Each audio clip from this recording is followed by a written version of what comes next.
Well, hello there. Welcome again to another edition of your everyday web and software tips. In today's video, I'm going to show you how you can change from this to this. So mostly when you're recording a video in Camtasia, your talking head normally looks like this, as you can see on the screen. It's in a rectangular form. But what if you want to change it into a circular form? This is how you go about it. So go to Visual Effects. On the left hand side of the properties, go to Visual Effects, look for corner rounding. Now if you don't have this corner rounding feature in your Camtasia version, maybe you have to update yours to the 2020 or 2021 version.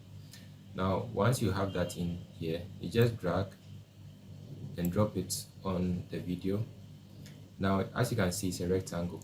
The moment you add it to the video, it shows the property shows on the right hand side over here. Now when we try and drag the radius, you see it starts rounding the corners for us. But this is not what we want. We want to get it in a circular form. How do we go about it? So first, we need to crop. Let's disable the feature for now. Disable the corner rounding. And let's go up here to crop. And let's try and crop this into a square. So try and crop this into a square as much as you can. And make sure it's almost a square, because this is what we are going to round and get the circle. So once that is done, you can click away and click on the edit icon now. And now let's go for the corner rounding again and drag and drop it onto the talking head. Now let's try and round the corners again. You can see you can now get it in a circular form as we want it.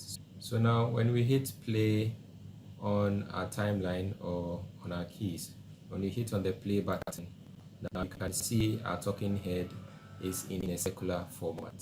I hope you find this Camtasia tip very useful in your future video editing project. If you did find the video useful, please don't forget to give it a like and also subscribe to the channel. If you have any comments, any suggestions, I'll be happy to read them in the comment section below. So please don't forget to leave that in the comment section. Thank you very much for joining me, and I hope to see you in the next video.